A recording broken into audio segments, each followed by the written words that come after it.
The Gina and Matty podcast. Well, look who's joining me in studio. She is no doubt one of the best coaches in the A-League right now because she got our Central Coast Mariners women's team into the grand final this Sunday playing Melbourne Victory. Hello, Emily Husband. First of all, congratulations. And how are you and the team feeling about this? Yeah, really proud of the girls and the club and what we've achieved. There's not many people who would have thought we got here, but here we are. And I just really hope that the girls go on and enjoy the experience because it's a fantastic opportunity to play in a grand final. I mean, that's the big thing, isn't it? This is the Central Coast Mariners women's team.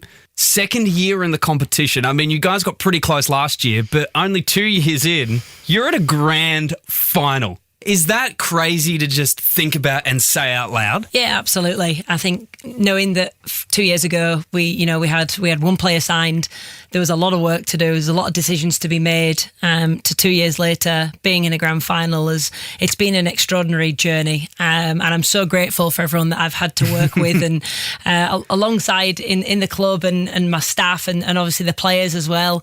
It's been something that we've been building, and I don't look at our journey as it's over yet. I think we've still got so much more that we can give and we can do.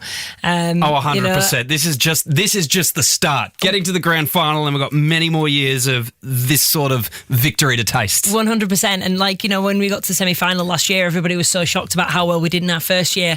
I don't think anybody backed us to then in the second year do even better. Well, you do see a lot of teams when they first year in the comp and then especially second year, they're kind of just finding their feet. They're just learning. Yeah, absolutely. And it's not until a few years later that they find that they hit those levels and finals and winning and that. What's it like coming into a team from scratch? Because it's not like you're coming in and you're meeting all the players and the other trainers and all of that. Like, you've got to go, okay, let's build a roster.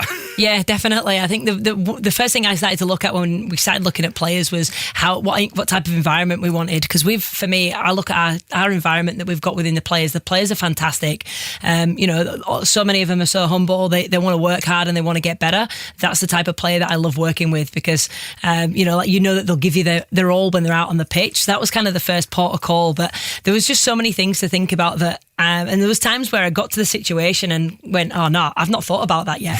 And that sometimes, it throws you in the deep end. Then you're trying to scramble to make something happen. But we managed to somehow iron over those creases last year.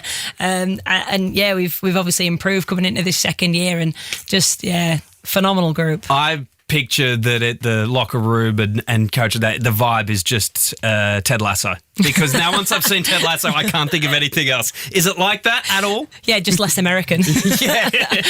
Well, they're coming back for another season, and this time it's going to be starting from scratch, a women's team. I know, how exciting. Hey, so it's kind of like real. Are you watching this go, this is like real life now. We've been through that. Now they're going to turn it into a TV show. That's what I'm really intrigued by it, to be honest with you. I can't wait to see what the fourth season will look like because, Ted Lasso is fantastic. Like, it brings such a nice feel to it, and it crosses so many, even issues in a funny light that you have in football, in terms of, managing players and things like that. Let's talk about Sunday. How are you feeling about the game? Is it confidence? Is there nerves?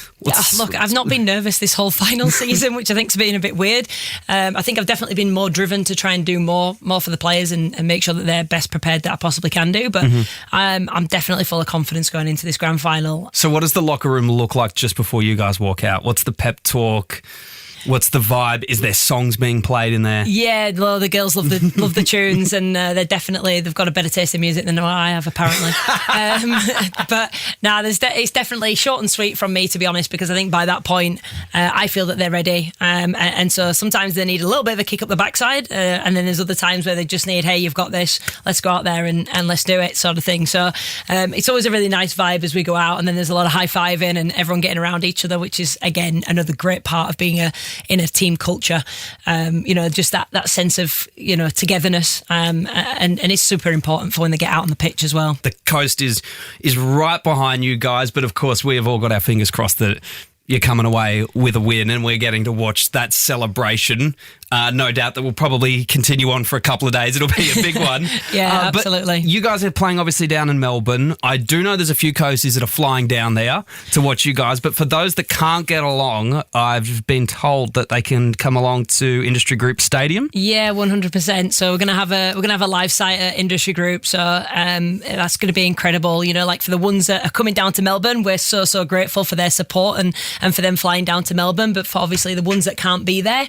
2:30 Industry Group. We're going to be out on the warm up area on the grass at the back, and we hope to see some incredible scenes from down there for when we do lift that trophy. Yeah, make sure everyone's posting it so that you guys down there can see the support that you're getting. Yeah, 100%. Best of luck. We cannot wait to see how you guys go. Well done. Thank you so much. And speaking of tunes too, the girls apparently been quite good at picking the music. They are going to be taking over Star 104.5 today from midday for your Feel Good Friday, playing their favourite songs, so you do not want to miss that. Listen to Gina and Matty weekday mornings from 5:30. Live on the Star Player.